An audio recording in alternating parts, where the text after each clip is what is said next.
इसके संबंध में एक घटना हम स्मरण कराते हैं, पहले भी कई बार कर चुके हैं, फिर एक बार कर लेते हैं, हमें अच्छी लगती है। हमारे पूज्य गुरुदेव पहाड़ी बाबा महाराज, जिनसे हमको विरक्त वेश मिला,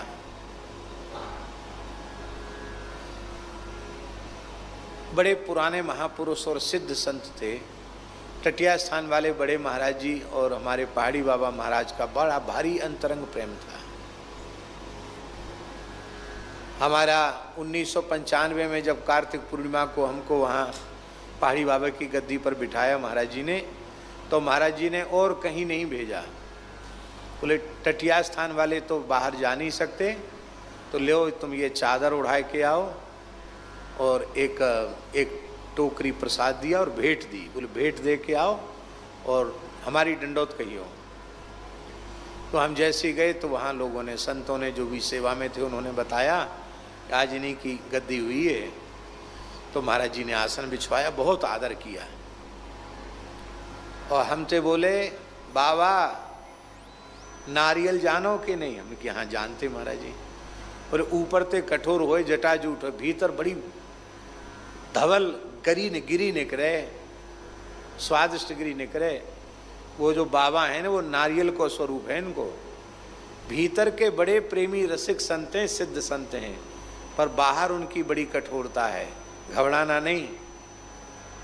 और बोले वृंदावन में मैं सिद्ध संत उन्हीं को मानता हूँ, ये बड़े महाराज के शब्द हैं। और बोले उनकी दया से हम ब्रजवास कर रहे हैं। या बात को या तो मैं जानूँ या वे जाने, और लोग ना ही जाने। मैंने महाराज जी, फिर उन्होंने महाराज जी को प्रसाद, चादर, प्रणामी, संतों का प्रेम परस्पर। तो महाराज जी का स्वभाव विलक्षण था। साधु में तो लोग उनको नरसिंह भगवान कहते ही थे।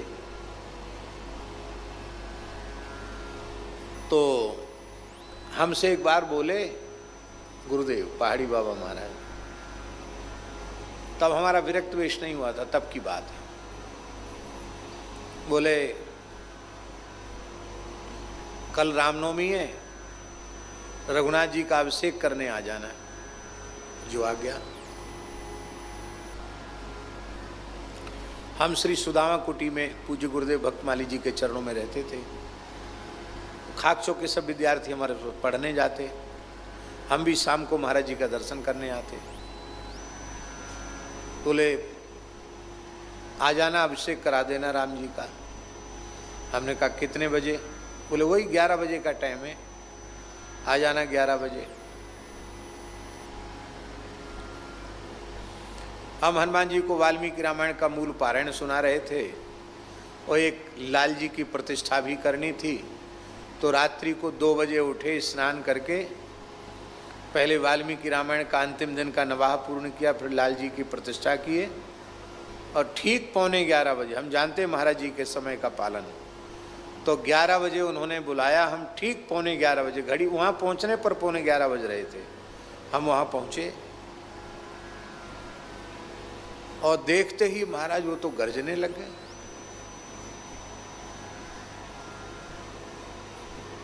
इतनी जोर से फटकारा उन्होंने। हम सोचे भैया हमारी गलती कहाँ है, इनने ही तो 11 बजे बुलाया, हम तो 11:15 बजे आए गए, उनके सामने बोल कैसे सके।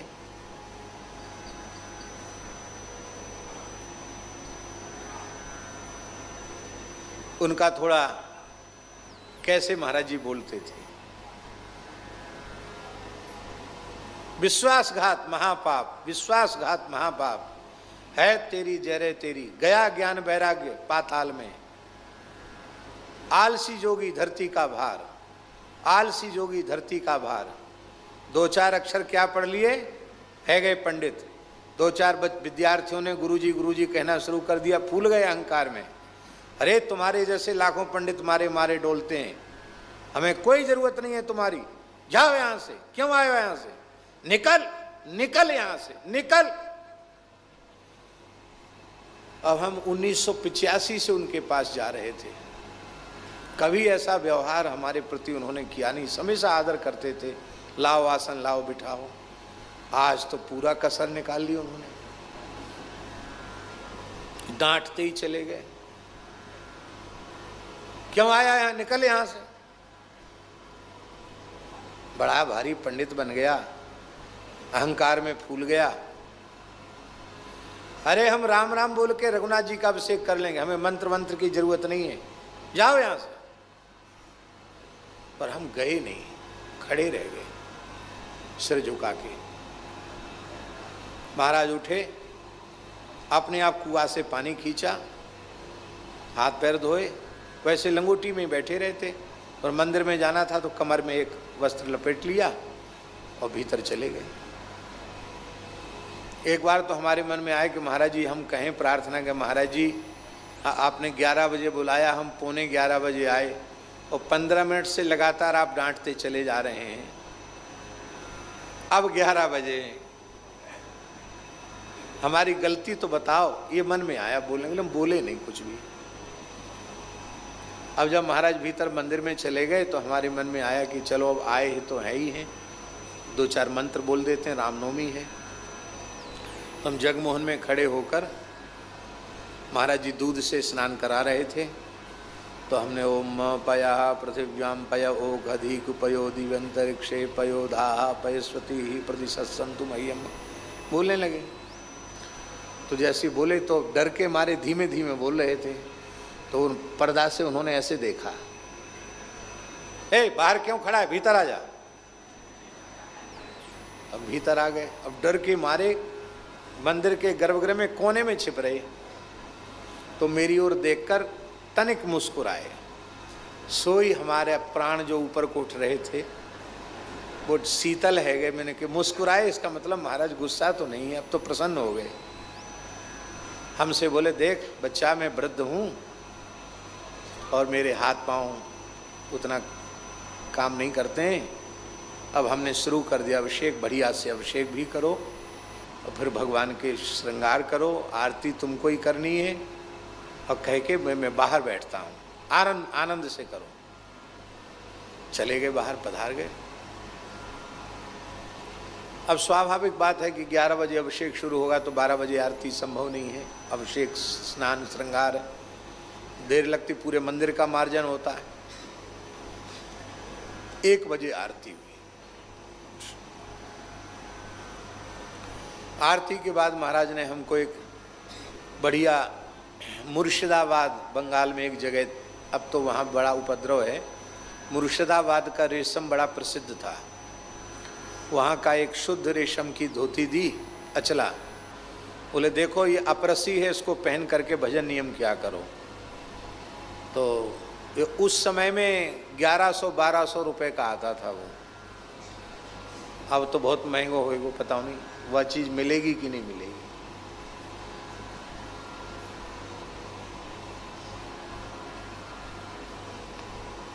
तो महाराज उन्होंने अचला दिया और उस समय में 1100 रुपये दक्षिणा दिए। और फिर सबसे पहले पंजीरी प्रसाद पंचामृत खूब दिया। तो हमने मन में सोचें कि 2 ही रूप देखने को मिल गए, एक वात्सल्य वालो रूप, एक नरसिंह भगवान वालो रूप, दोनों रूप देखने को मिल गए। अच्छा हुआ, पर अब हमें थोड़ा कमी आना चाहिए यहाँ, ऐसा मन में आया। तो हम चले गए, कुछ बोले नहीं। सारी घटना हमने महाराज जी को सुनाई। अभी तक हमारे मन में अपराध बोध नहीं था कि हमसे भूल हुई, पर हमने जैसे ही पूज्य गुरुदेव भक्तमाली जी को सुनाया तो बोले, पंडित जी तुम्हारी गलती है। क्योंकि महाराज जी हमारी तो समझ में नहीं, गलती क्या है, 11 बजे बुलाया, 11:45 बजे आए, गलती क्या है। बोले गलती ये है कि सब जगह मंदिरों में 12 बजे जन्म की आरती होती है, तो तुम्हें अपनी बुद्धि से यह विचार करना चाहिए था कि हम भले ही उन्होंने 11 बजे बुलाया था, तुम सवेरे से जाकर वहाँ बैठ जाते, सेवा में लगे रहते, जब अभिषेक की वो कहते तो अभिषेक कर देते। तुम्हारे भूल से उन्हें क्रोध करना पड़ा, रुष्ट होना पड़ा, उनका मन क्षुब्ध हुआ, यह तुम्हारा अपराध बना। हमने कहा महाराज जी हम सवेरे 2 बजे के उठे। बोले तुम 2 बजे नहीं, पूरी रात जगे हो, इससे कोई लेना देना नहीं। वाल्मीकि का पाठ दोपहर पीछे सुना देते, पर सब काम छोड़ के सवेरे वहां जाना चाहिए। तो शिष्य को कभी ऐसा कार्य नहीं करना चाहिए कि अपने से बड़ों के मन में क्षोभ उत्पन्न हो जाए। तुम्हारी ये भूल है, इसके लिए तुम क्षमा याचना करके आओ। तो लगभग शाम को 3-4 बजे हम गए, थोड़ी बूंदाबांदी हो गई थी और महाराज जी आराम कुर्सी पे ऐसे लंगोटी में पौड़े और जटा उनके सब भूमि में बिछे हुए। 6.5 फीट का शरीर था महाराज का, और जब ठाड़े है जाते तो 1.5 हाथ जटा उनकी धरती में बिछी रहती, खड़े है वे के बाद। तो वृद्ध हो गए थे तो जटा इतनी ज़्यादा भार थी कि वो सिर पे उतना वजन नहीं, तो जटा खोल के हाथ पे 2-4 लपेटा कर लेते, तब चलते। इतनी बड़ी जटा थी उनकी महाराज की। तो महाराज की जटा नीचे रज में बिछ रही और महाराज पौड़े। हमने दंडोत किया, कहो कैसे आए? हमने हाथ जोड़कर कहा, महाराज जी आज मेरे प्रमाद के कारण, मेरी भूल के कारण आपको थोड़ा क्रोध करना पड़ा। आज राम जी की आरती समय से नहीं हो पाई, हमारे अपराध को क्षमा करना। बस इतना हमारा कहना था नहीं कि उनके नेत्रों से झरझर अश्रुपात होने लगा और बोले, बच्चा देख, हम क्रोध करते तो वृंदावन का रस नहीं लेते। ये शब्द था उनका। हम क्रोध करते तो वृंदावन का रस नहीं लेते। हमने अड़िया खड़िया का संग नहीं किया है, हमने सिद्धों का रसकों का संग किया है। जो मिट्टी छू दें तो मिश्री हो जाए। मिट्टी क्या है जानता बच्चा? ये शरीर मिट्टी है और इसमें ब्रह्मानंद प्रेमानंद मिश्री है। मैं इसी शरीर से ब्रह्मानंद प्रेमानंद का अनुभव करता हूँ, मैं क्रोध नहीं करता हूँ। मैंने तो जानबूझकर निश्चय किया था कि इतने दिन इसको खूब आदर दे दिया, आज इसको खूब जोर से फटकारेंगे। तुम 11:15 बजे आते तो फटकारते, सवेरे आ जाते तो फटकारते। हमने फटकारने का पहले से निश्चय कर रखा था। हम ये देख रहे थे कि ये बोलता है, उत्तर देता है कि नहीं देता है। लेकिन तुमने अपने शील गुण से हमको जीत लिया। मैं बहुत प्रसन्न हूं। यदि तुम उत्तर दे देते तो जीवन भर के लिए मेरी नजर से उतर जाते, और यदि यहां से चले जाते, ये और कहा, यदि यहां से चले जाते तो द्वारा में पैर नहीं धरने देता स्थान के भीतर। लेकिन तुम हमारी परीक्षा में उत्तीर्ण हुए और आज मेरा हृदय खिल गया है। जाओ बच्चा, खूब प्रसन्न रहो, खूब आनंद करो। खूब आशीर्वाद दिए। और उसके बाद झाजी फिर जीवन में कभी इस तरह से नाराज नहीं हुए। वो नाराजगी नहीं थी, वो तो केवल नाटक था। परीक्षा, एक प्रकार से परीक्षा लेने का एक प्रकार था उनका। महापुरुष कैसे होते, इसलिए हमको समझ में आता है कि अपनी कमी न होने पर भी कमी को हम स्वीकार करें। और कमी तो कोई ऐसा जीव ना है जामे काऊ न काऊ बात की कमी ना है हुए। हमारा इस जन्म का दोष नहीं, जन्मांतरीय दोष होगा, अथवा जन्मांतरीय भी नहीं, इस जन्म का भी नहीं, तो अमुक प्रकार के दोष से बचाने के लिए, हमारी रक्षा करने के लिए वे हमको अनुशासित कर रहे हैं। हर प्रकार से हमारा कल्याण ही चाह रहे हैं, क्योंकि माता पिता संत गुरुजन अपने पुत्र का, शिष्य का जितना हित चाहते हैं वैसा हित चिंतन करने वाला कोई नहीं। और हमको ये कहने में तनिक भी संकोच नहीं है, पिता माता से भी अधिक हित करने वाले श्री हरि और हरिदास हैं, संत सद्गुरु हैं। क्योंकि पिता माता के हित में तनिक स्वार्थ की भावना रहती है, पर इन संतों में, गुरुजनों में तो केवल और केवल जीव के परम कल्याण की भावना रहती है। इसलिए अपनी कमी लोग कहते हैं कमी छोटों में होती है, बड़ों में नहीं होती है। हम आपसे पूछते हैं, भगवान कृष्ण द्वैपायन व्यास जी से बड़ा कोई हो सकता है क्या? सनातन धर्म के, ध्यान से सुने इस बात को, सनातन धर्म के वास्तविक सार्वभौम जगतगुरु कहलाने योग्य यदि कोई हैं तो वह एकमात्र भगवान कृष्ण द्वैपायन श्री वेदव्यास जी महाराज। सनातन धर्म के सार्वभौम गुरु हैं। कोई संप्रदाय, कोई मत, कोई सिद्धांत ऐसा नहीं जिसके प्रवर्तक भगवान व्यास न हो। व्यासोच्छिष्टम जगत सर्वम।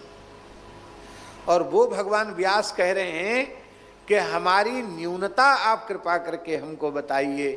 इसका मतलब हम लोगों को व्यास जी से सीख लेनी चाहिए।